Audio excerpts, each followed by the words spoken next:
Chapter 6. Use big real world goals to motivate yourself for success.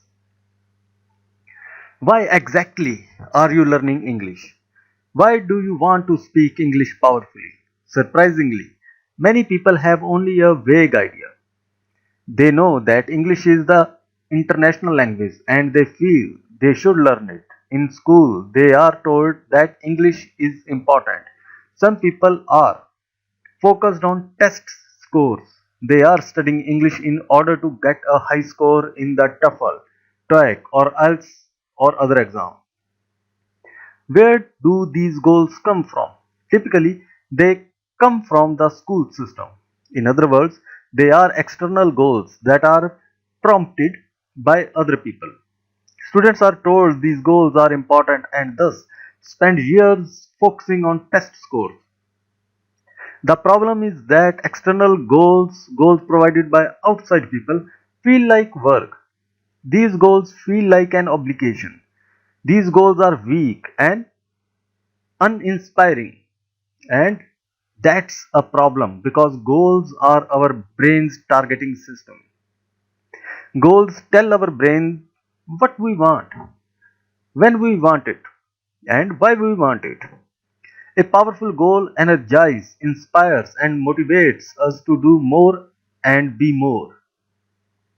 A great goal can totally change our life. Weak goals, on the other hand, produce weak results. Another step in developing our effortless English fuel is, therefore, to develop stronger goals. But what makes a strong goal? A strong goal is one that creates a positive obsession in your mind. A strong goal is emotional. A strong goal not only motivates you, it seems to pull you towards action and success. A great goal is like a positive addiction. The goal keeps you focused on what is important in your life. You cannot target about it. In fact, with a truly powerful goal, you will find it difficult to stop thinking about it. This goal guides you and motivates you even though difficult times. To be powerful, a goal must be intensely emotional in a positive way. This is why test score goals are so weak. Who gets excited and inspired by tests? In fact, for most people, tests are negative experiences that produce feelings of nervousness, fear, and stress. That is not very energizing or inspiring. No wonder so many people feel bad about English. So, how do you find and create truly powerful goals? Begin with asking yourself power questions. These are questions that help you find your deeper reason for speaking English. As you go deeper, you will find more inspiring goals. And the best power question for all is simply why. Rapidly asking why is an easy way to find your deeper purpose for English. For example, you might first ask yourself why I am learning English. Maybe your first answer is to get a high score. That is a weak external goal. So you ask yourself again, why do I want to why do I want a high TOEFL score?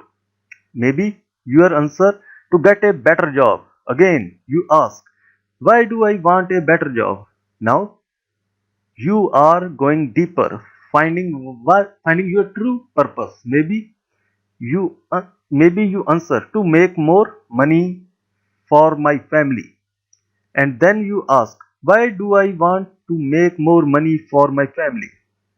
And you might answer, because I love them. I want to provide an abundant and wonderful life for them.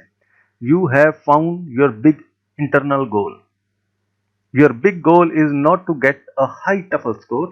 Your true goal is to create wonderful life for your family. English is a tool to help you with that goal. Isn't that more powerful and emotional? Doesn't that excite and inspire you more? Doesn't that create more, much more fuel for your engine? Of course, everyone is different. Maybe your big goal is to travel the world and live a life of adventure. And you know that English is the international language. Maybe you dream of being a rich and successful international business person, and English will help you achieve that dream. Maybe you dream of studying abroad at an American university. Maybe you want to make international friends from many countries around the world. Maybe you have more than one big goal for English. The point is that English is a tool for communication. Just knowing a lot of words and grammar is useless. You must use the language to unleash its power. So the key to finding your big goal is to figure out how you want to use English in the real world. With English, you must focus on your real world reasons for speaking the language. Goals must excite you. You should feel enthusiastic and energized just thinking about your goals. Even though I am writing on this topic, I too have sometimes been guilty of having weak goals. For example, I recently did a series of seminars and presentations in Thailand. My initial goals were to teach people about the effortless English system, to connect with more people. Now, these were certainly positive goals, but they had no power. They didn't excite me. They didn't create passion.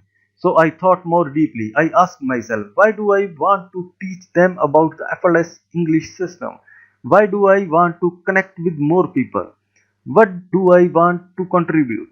What do I want to accomplish?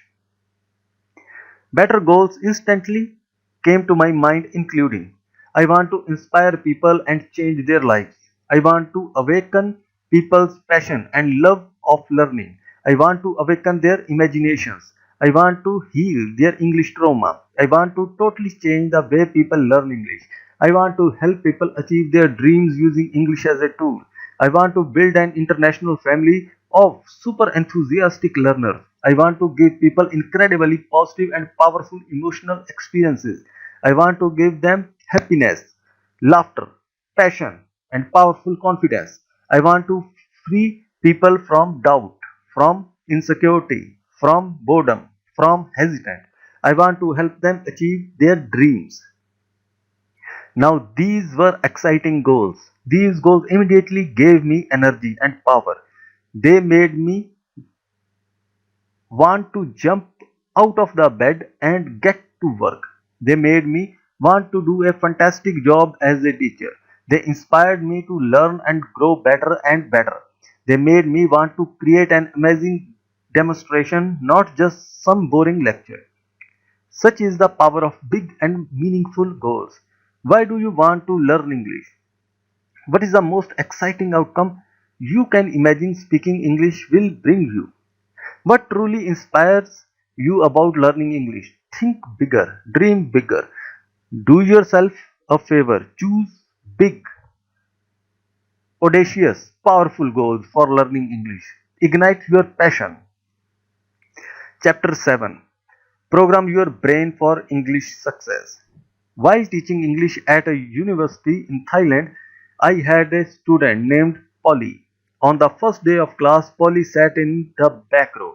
During that class, she did her best to hide from me. She hunched her shoulders and tried to disappear behind the students who sat in front of her. Polly remained silent during the entire class. After class, I asked her to stay a minute. I could see that something was wrong and wanted to find out how I could help her. I told her, I noticed you were hiding during class. Is everything okay? She said, I am not good in English. Polly then described her long time frustration with English, including bad grades, bad test scores, and embarrassment. Because of this history, she was convinced that she had a flaw and was bad in English. After taking with Polly, I thought about her problem and her beliefs. I realized that other students in the class probably had similar feelings before I taught them English. I knew I had to find a way to help them reprogram their beliefs. That week I researched more psychology techniques and discovered the method of mental movie programming. The following week I taught the technique to the class and continued to use it throughout the seminar. In just a few weeks, I noticed a dramatic difference. Polly grew more confident and outgoing. First, she sat in the front row instead of the back row. Then she began to participate in class. Her classmates likewise grew more confident week by week. This experience showed me the power of psychology and why it is so important to program yourself for success. This chapter is the final step of reprogramming your psychology for English success. You will learn exactly how to program the beliefs, goals, and peak emotions you need to develop race car fuel for your effortless English engine. The program for learners is not a lack of intelligence nor a lack of willpower. You are not bad at English. But most people lack is control over their mind and emotions. In fact, you have all the talent, intelligence, and power you need to master spoken English at the highest possible level. You simply need to learn how to control your power and use it to change your emotions, belief, and actions in an instant exactly as you want. Like many English learners, perhaps you too suffer from English trauma. Perhaps you hold limiting beliefs and feel frustrated, nervous, and stressful when trying to speak. You want to feel confident and powerful when speaking, and to do so, you must learn the control your internal movies. Your internal movies are the programs you use to create feelings, beliefs, and goals. You create these movies with your five senses: sight, hearing, touch, taste, and smell. Your memories and your dreams are recorded in your mind as a combination of these senses. These are the ingredients you use to write and direct your own internal movies. These movies then create your emotions, thought, and actions. When you want to change the results you get with learning English, you want to change two things: how to how you feel when speaking English and how well you actually speak. In other words, you want to feel confident while speaking and you want to speak skillfully. This chapter is about how to change your internal movies so they program you for both powerful feelings and skillful performance while speaking. As you think about the movies you make in your mind, realize that there are two things you can choose: what is in your movie and how that movie is made. If you frequently think about memories and embarrassment with English, that will change the way you feel. How that memory is structured is also important. For example, perhaps you remember a time when you were corrected by a teacher in class, and that memory creates nervousness about English. That memory is a movie in your mind. Internally, you see the event happening. You hear the teacher correcting you and you feel the embarrassment. Sight, hearing, and physical sensational are the most common and powerful ingredients used in internal movies. For most people, if you make that negative movie larger in your mind, and bad feelings will get stronger. Likewise, if you make the teacher's voice louder, the bad feelings are likely to get worse, and you could focus on the sensations or feelings of embarrassment and move them faster in your body. Again, making them stronger by changing how the movie is played in your mind. you change its power. These movie qualities are called submodalities. They are the specific qualities of each senses used in your internal movies. Each of these senses has several submodalities that can be controlled and changed. Visually, for example, you can change the color of the movie or remove color completely to make it black and white. You can change the size of the image in your mind, making them larger or smaller. If you imagine the movie showing on a screen inside your mind, you can change the distance to the screen, bringing it closer or pushing it away. You can change the brightness of a movie. You control the movement of your internal movies and can make them fast, normal, or slow motion. You can change the camera angle of your movie, changing the view of any scene. Internal movies have soundtracks, and these too can be controlled and changed. You control the loudness of the sounds in your movie. You control the rhythm. You can change the tone and pitch, making sounds higher or lower. And you also control the feelings or physical sensations in your movie. You control the temperature, colder, hotter, the pressure, more, less, and the location of sensation. You also control the intensity of emotions and can make them vibrant, faster, or slower in your body. Essentially, you are the movie director for your own mind. The question is, will you control these movies and consciously direct them, or will you let them control you? A good director controls the images, camera angles, sounds, etc. in a movie to create exactly the thoughts and feelings he or she wants the audience to experience. As director of your own mind, you can do the same. You can, for example, change your memory recordings. Memories are simply internal movies you have created about an experience you had in the past. For most people, these movies were created without conscious choices. The good news is you can redirect these movies in order to make them weaker or stronger and change the effect they have on your life. Let's do it now. Think of a very happy memory. It can be anything, any memory that makes you smile. Close your eyes, smile, and think of that memory now. As you remember, notice the image or movie in your mind. What do you see? Then notice what you hear. Does your movie have sound?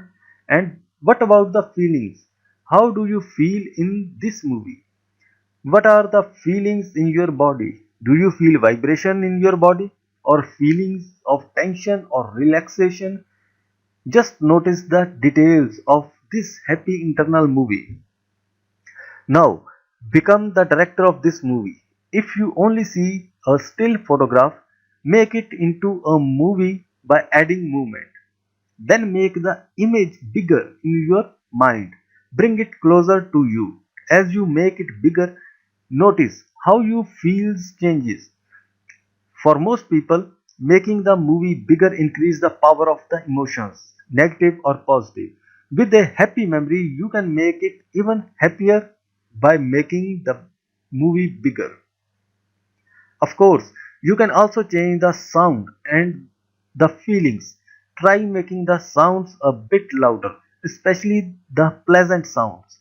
When you notice the good feelings, locate where they are in your body and how they are moving. Feelings are physically and are usually experienced as a vibration or energy in the body. Make that happy vibration faster and have it move through your body more. For most, this will also increase the feeling of happiness. Congratulations, you just directed your first internal movie. You learned how to increase feelings of happiness by becoming a better director. You can use this same skill with negative memories. thoughts, and beliefs. Let's try it. Remember a negative experience with English. Perhaps it is a bad experience from school or a time when you felt nervous, frustrated, bored, or foolish trying to speak English. As you remember this bad experience again, notice the detail of your internal movie. See the memory in your mind. Notice if this movie has sound and notice how you feel in the movie. First, begin this negative movie screen closer to you, making it bigger. Make the sound louder and vibrate the feelings faster. Most people will feel worse by doing this. That is not what you want. So now do the opposite. Push the movie screen further away, making the movie smaller. Then make the movie darker and harder to see in your mind. Imagine this movie screen has a button that controls volume. Grab that button and turn it down, making the sounds quieter. In fact, turn off the sound completely. Finally, take a deeper breath and calm your feelings. By doing all of these things, you will notice that the negative feelings are much weaker or gone completely. You have taken an unhappy memory and made it powerless by consciously directing your mind. Most people believe that memories are unchangeable, but you have just proven that you are in fact in control of your memories. The same is true for your thoughts. You have a choice. You can be the conscious director of your mind, or you can let your brain run wild. Most people do the latter and they feel powerless. They are controlled by negative thoughts and memories and bad experiences. This is not necessary. You can choose to run your brain, directing it to produce the thoughts, feelings, and actions you desire. You can make the negative powerless, and you can also increase the strength of positive memories, thoughts, beliefs, and goals. You can control your brain instead of being controlled by it. This process not only works for memories, it also works for goals you want to achieve in the future.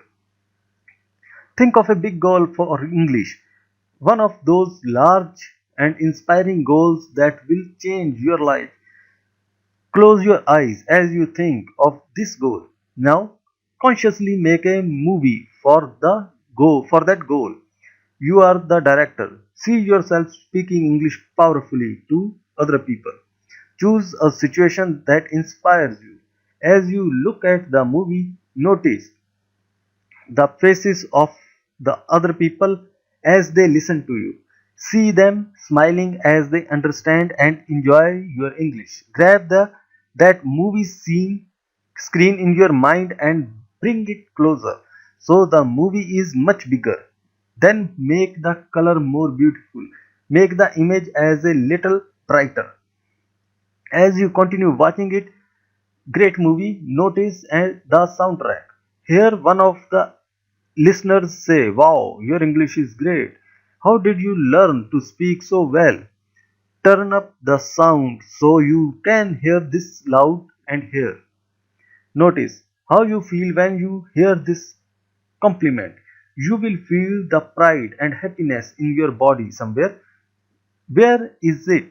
Whenever it is, make that happy vibration faster and stronger and then move it around all of your body. Feels great. You have just created your English power movie and you are the movie star. You are confident and skillful. You are happy. You are amazing. Speaking English effortlessly feels great. With this directing power, you start to program your brain for the exact beliefs, emotions, and outcomes that you want. You focus on this power movie every day, and each time you create the movie, it becomes stronger. Anytime a negative movie arises in your mind, you use your directing skill to make it smaller and weaker. Day by day, by consciously mastering your mind, you completely change your life. Of course, this requires daily practice. Those old movies were created over many years, so you need to consciously create your power movies every day. By doing so, step by step, you will reprogram yourself for English success. One particularly powerful way to reprogram your movies is by using a method called the swish. The swish is a classic technique of success psychology and NLP. A swish is a way in instantly and automatically change a negative internal movie into a power movie that makes you feel great. For example, if you frequently feel nervous when speaking English, you can program your mind to automatically change to feeling powerful and confident every time you speak. You must practice and train this swish technique daily. But once it is programmed deeply, you will not need to think about it. Whenever you need to speak English, you will effortlessly feel strong and confident. Here are the steps for using the swish technique. Identify the feeling or action you want to change. Maybe it is a feeling of nervousness when speaking English. First, make a movie of that negative situation. See, hear, and feel what is happening in this negative movie. Next, you will create a power movie that represents your goal, what you want to feel and do instead. You could, for example, use the power of movie in the previous example, a movie of yourself speaking powerfully and feeling great. Use the swish to connect the two movies and create an automatic change from the negative to the power movie. Essentially, you are encouraging the power movie to the old negative situation. This is how you do the swish specifically. Close your eyes and start by making a big picture of the negative situation you want to change. See it clearly. Then imagine there is a small dark square in the corner of that picture. That small square is your power movie.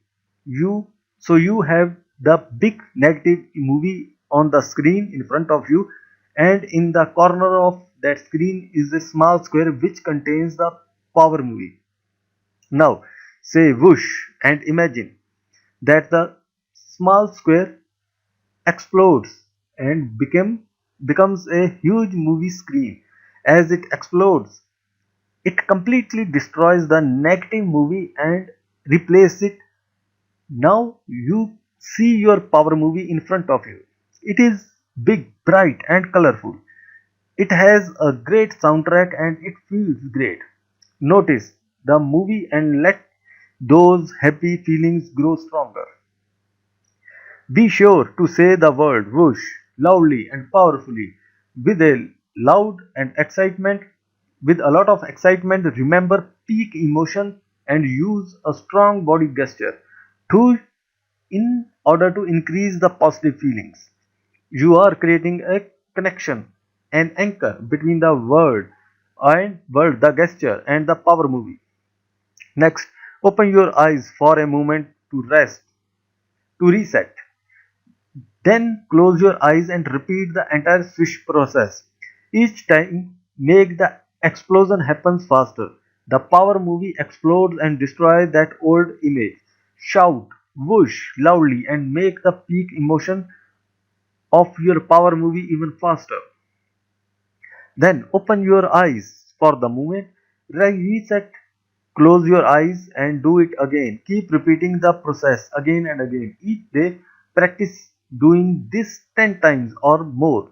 Do it daily. It may take 30 or more days to program an automatic response. Once programmed, you will notice an amazing result. When you are in an English speaking situation, you may feel a brief moment of nervousness. Then suddenly you will feel better, more powerfully, more relaxed, and more confident. It will happen automatically and effortlessly. This is the result of the swish programming. Make this a daily habit. You can do this swish process every morning when you wake up, and it will only take a few minutes. During these few minutes, you program your unconscious mind for success. You change the old negative movies. You develop more powerful beliefs and feelings about English. You take control and become a skilled director of your own mind. You now have all the tools you need to develop powerful success psychology. You know how to create peak emotions and connect them to English. You know the importance of beliefs and how to change them through modeling. You know how to use physical movements to create emotions and enhance memory. You know the emotional power of big goals and how to find your deeper reasons for learning English.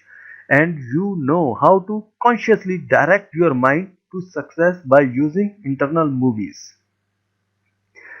On the road to English fluency, you need two things: powerful fuel and a powerful car, strong psychology and great method. You now know how to create a premium fuel you need. In the next section, you will learn what to do with that fuel and the specific English learning method you must use in order to speak English powerfully. It is time to learn the effortless English engine. Chapter 8: Babies Learn Best, Effortless English Engine. You have now learned the first part of the effortless English system, the fuel or psychology. You know how to create high quality emotional fuel to power your journey on the road to English fluency. Now it is time to focus on the engine that will use that fuel. This is what I like to call the Ferrari of language learning, the effortless English method. As I noticed earlier, effortless English is a system I developed over a period of several years of teaching and research. Through trial and error, I have been able to improve and adapt this method to suit the needs of learners and over the world. As long as you bring the power, psychology, and emotional fuel to the method, I guarantee you will achieve quickly at English fluency. For purpose of clarity, I have broken the effortless English method into seven steps. I refer to these steps as the 7 rules. In this chapter, I will introduce these rules and briefly explain how they work. I will also describe how this section will be organized so that you can get the maximum benefits from studying English each time you sit down. Each of the 7 rules is a piece of profound knowledge that will completely change the results you get with English. Professor Edwards Deming described profound knowledge as a new idea, strategy, and distinction that powerfully changes the quality of results. Profound knowledge is often as a simple change that creates a big improvement. Each of the 7 rules is simple, but when used, each will produce large improvements in your English speaking. Used together with strong psychology, the 7 rules speed your travel along the road to fluency. I should warn you that this method is completely different from the hidden curriculum you have used in the past. Remember, effortless English does not depend on traditional methods. Instead, it is designed to follow the natural order of language learning seen with small children. Babies know best. In fact, babies and small children are the best English learners in the world. They easily learn to speak as a native speaker with excellent grammar, vocabulary, fluency, and pronunciation.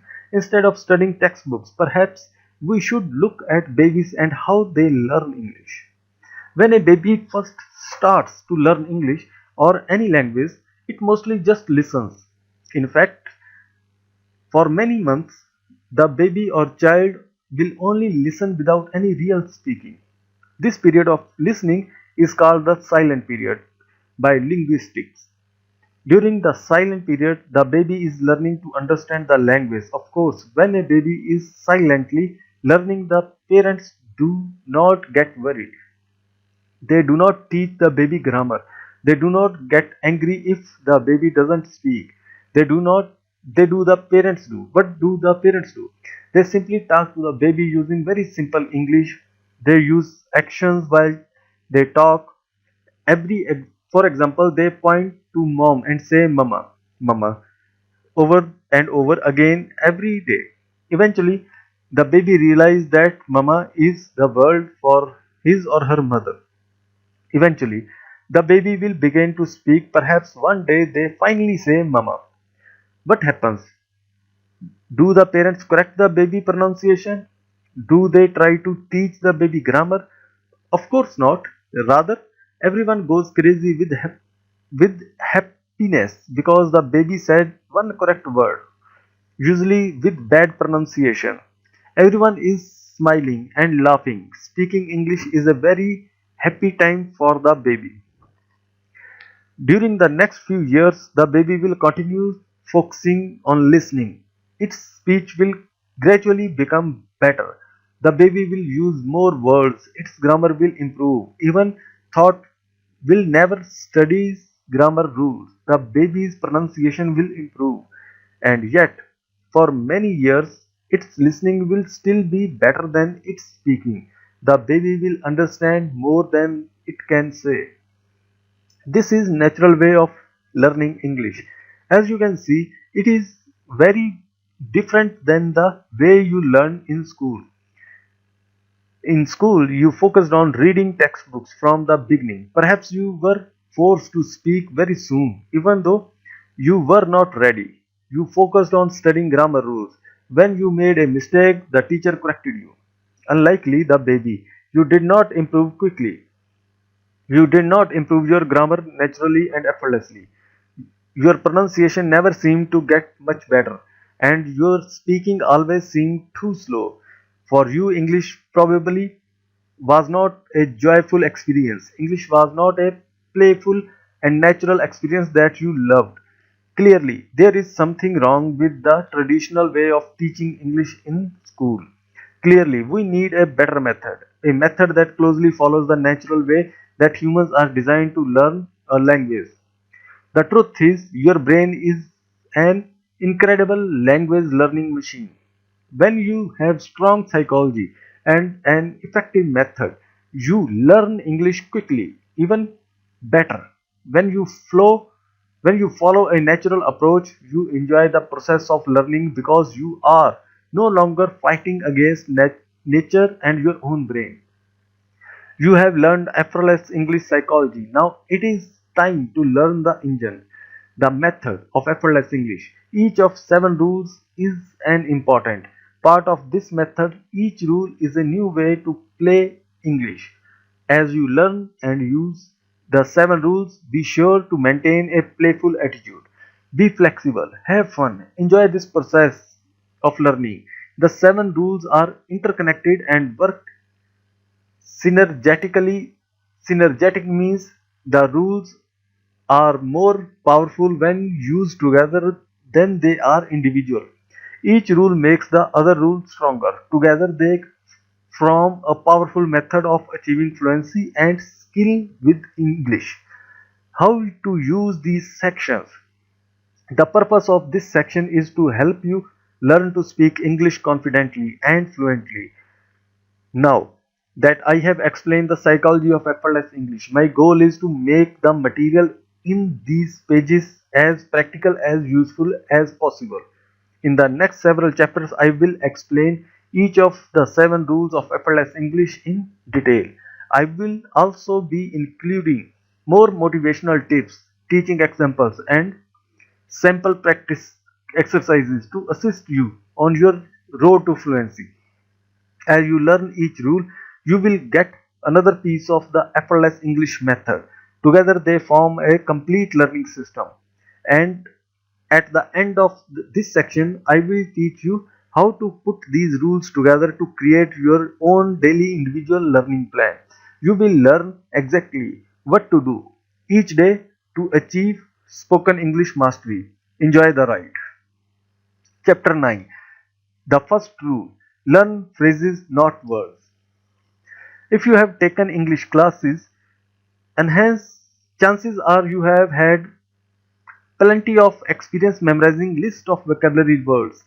With effortless English, you are not going to do that anymore. Why? Because vocabulary lists are a waste of time. You, yes, you heard me right. Trying to memorize a bunch of random individual words is not an effective way to learn. Instead, you are going to use the first rule of effortless English method and learn phrases, not words. What do I mean by phrase? Phrases are groups of words that are related and focus on an idea. Another way to describe phrases is as natural chunk of language. In any language, certain words naturally go together in a certain way. For example, in English we say I am on an island. We don't say I am at an island. Why? There is no logical reason. One is simply a common and acceptable phrase and the other is not. Here is another example. Let us say that hat is one of the new words you want to learn. In a traditional class, you would write down the word hate and then go look it up in the directory to find its meaning. You would see that it means to have a strong and intense dislike for someone, to look, to loathe and death. Then you would memorize it. Hate, hate, hate, hate, hate. That is the old way, kind of the textbook way, right? In school, you probably used this strategy to remember a lot of individual words. You had those big vocabulary lists and you tried to memorize all of them for the test. For verbs, you also tried to memorize conjunction charts. Even worse, you probably learned these words by memorizing translations in your own language. Because of this, you often find yourself translating in your head. Then, when trying to speak English, first you think of the word in your own language, then you try to remember the translation in English. This extra step slows both your speaking and your listening ability.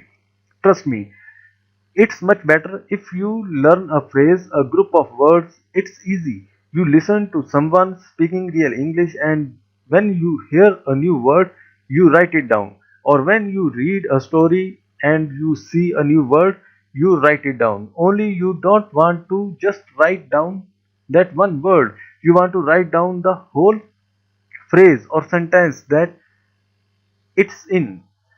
In other words, you learn the language in chunks. So instead of just writing down the word hate, you would write down John hates ice cream. You would write down the whole phrase and its meaning. It is easy to look up words in an English language directory, which most students own. Phrases can present more of a challenge since they cannot have be translated literally. That is why I recommend all the students to get a good academic dictionary or dictionary of English idioms, dictionary of English idioms. Idioms are common phrases and saying in a language. If you just search online for dictionary of English idioms, you will find a ready selection of these books to choose from. Why do we do this? What is the power of phrases? Well, for one thing, phrases give you a lot of information. They give you much more information than you would get from a single word. As a result, phrases are easier to remember because they have deeper meaning. They present you with a kind of picture or story, especially when you get them from something you are listening to or reading. When you hear John hates ice cream, you remember the whole little story. You remember who John is. You remember that he had ice cream, and then you remember he hated it. He didn't like it, right? So you have all these extra pieces of information. This extra information puts the whole world in context. It helps you remember the meaning of the phrase as well as the meaning of the word. This might not seem like much, but in fact, this is a huge improvement of memory. By learning phrases, you will learn more vocabulary. You will learn it faster and you will remember it longer. There is also another bonus. When you learn phrases, you are not just learning the individual words, you are learning grammar too. You are learning how to use that word correctly with other words.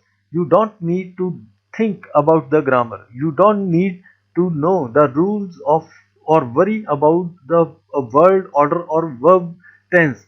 It is automatic. You will use the word correctly in a phrase because that is how you remember it. In the effortless English system, this is one way that you learn grammar intuitively and unconsciously without thinking about grammar rules. Phrases teach you natural spoken English grammar. By learning phrases, you are automatically learning both grammar and vocabulary at the same time. Two for one. Learning the natural way. This is naturally how native speakers learn English grammar. It is how you learned your own language. When we are children, we learn in phrases. We learn in group of words. Give it to me. Walk across the street. He fell down. Note, in some cases, the phrases I will refer to could be full sentences, since they certain both a subject and a verb like the previous example, I fell down. He fell down. In other words, in other cases, a phrase could be just a few words within a sentence. In this book, I am using the word phrases to describe any natural word group. The point is, we learn groups of words, not just one word. Word by word is slow and it doesn't help the grammar. But when you learn a whole phrase, you are getting extra information. Maybe you don't know it, but you are. Let's return to our example. John hates ice cream. Remember, our initial word was hate, but now you see there is an S at the end. Hates, right? John hates. You know from grammar study that you are making the subject and verb agree, but you don't need to think about that. You learn the grammar from just that word is in the phrase, that S on the end, hates. And in the future, whenever you say John hates ice cream or he hates ice cream, you will automatically add the S because that is how you learned it. You won't have to spend time trying to remember the conjunctions of the verb hate because you learned it correctly from a phrase and now it is automatic. Of course, you don't actually have to think about all this consciously. Just by learning the phrase, you will automatically learn the correct verb conjunction. You eliminate the extra step of labeling and analyzing grammar terms. That is why learning phrases lead to faster speech and faster understanding. On the other hand, if you learn all of this from a textbook, you will often just learn the root of the word to hate and you will focus on this form. Hate, hate, hate. So you study it and you memorized it. That is when you start making mistakes because you memorized it mostly in this way without other words. Later you try to remember all of the conjunctions of the verb, but because you didn't learn this way with other words, sometimes you might say he hate ice cream. You will forget the S because you never learned it correctly in a sentence, in a phrase, and in a real conversation. There is no time to think about verb conjunctions. Learning phrases will also help you your pronunciation. One of the biggest problem I see with English learners is they speak with straight rhythm and intonation. Rhythm and intonation are the music of English, while many students worry about the pronunciation of individual sounds such as V, B, R, and I. Their biggest problem is unnatural rhythms. The rhythm of English is created by the natural pattern of phrase. Native speakers naturally pause between phrases. They speak the language in phrases, in short chunks of English because they learned English mostly from phrases. Their pronunciation is clear and easy to understand.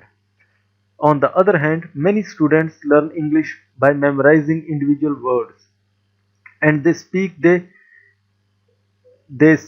word by word, one at a time. As a result, they often pause in strange place. They create unnatural word grouping. This creates a very strange and unnatural rhythm that many native speakers struggle to understand. This is very frustrating for the speaker and for the listener. One of the easiest way to improve speaking, therefore, is to learn phrases and to speak in phrases rather than word by word. This simple change will make your English speaking much clearer and much easier to understand. You will sound more natural. The words will flow out more easily. You will improve both pronunciation and fluency. You will even learn grammar. Where to find phrases? So, where does a student get these phrases? How do you know which one to learn? The good news is that you can find them everywhere. The natural English content contains a wealth of phrases. In a future chapter, I will tell you specifically where to get usually useful English phrases. But for now, focus on getting phrases from whatever English you are listening to or reading. To do this, you need to start keeping a phrase notebook. Every time you see or hear a new word or phrase, write that phrase in your notebook. When you find new English vocabulary in a lesson, in something you are listening to, in a notebook or in an article, write them, write down the phrase. Not just one word, write down the entire phrase and then review that phrase again and again each day.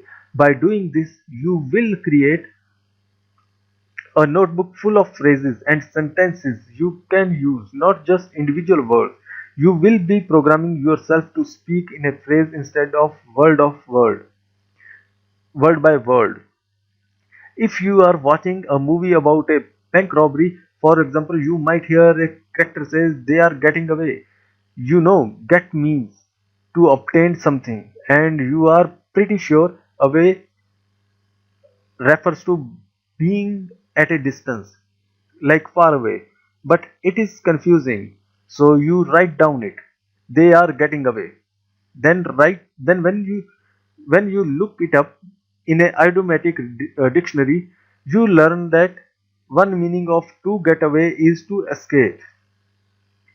You might also discover that sometimes when people are going on vacation, they say they are getting away, even if you had previously memorized the words get and away one on same vocabulary list. You still might not understand what the character in the movie is saying, but since you wrote down the phrase, you now know a new expression you can use in many different situations. Here is another example. Let us say someone described their former pet by saying he was a bad dog. It's a fairly simple phrase, but you write it down in your notebook. Every time you study that complete phrases. By doing that, you are getting free grammar. It was you know. He was you know. This is something that was true in the past. He is, which would mean that dog still was around. You are also getting some free tips about about word using. We don't usually say he was a horrendous dog. For example, even though the meaning is correct, the normal spoken English we don't usually use that word to describe a dog. This is not what you would learn from studying the definition of horrendous. You learn it by using a phrase. When you write down a phrase, write where it comes from. If you saw this in a newspaper article about the economy, put that down because that is going to trigger your memory. It will remind you of how the word was used and in what context. You will start to learn when certain phrases and words are used and when they are not. This way, you will begin to get a feeling about what is correct and how to put sentences together. Improving your pronunciation. Pronunciation is a big worry for many English learners. Learning phrases will help, but there is another exercise you can do to improve even more. One of the greatest challenges with pronunciation is the problem feeling strange when trying to use a native accent. For example, many learners feel unnatural when trying to use an American accent. They feel they are not being normal or not being themselves. Their voice sounds strange for to them. This is normal because speaking different language naturally forces you to create different sounds. So how can you develop more natural English pronunciation?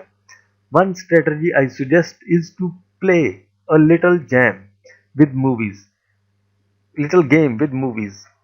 In this game you try to become your favorite English speaker actor or actress. This is a variation, the movie technique, which I will describe in more detail in a later chapter. When you speak, pretend you are that actor instead of worrying about your English. Concentrate on speaking exactly the way the actor would. In fact, it is important to think of this is a game and the even execu- exe- exaggerate the actor's pronunciation, movement, and facial expressions. Someone is my own class. I imitate the famous actor John Wayne, who played the hero in many old westerns and was seen in the typical American. I will walk around my class like I am wearing cowboy boots and ready to go after some bad guys. Maybe you will feel more comfortable playing Tom Cruise, Julia Roberts, and another movie stars. The idea is to ex- exaggerate their pronunciation and push yourself to speak just like them. Have fun, and you will be surprised how much this will help your pronunciation.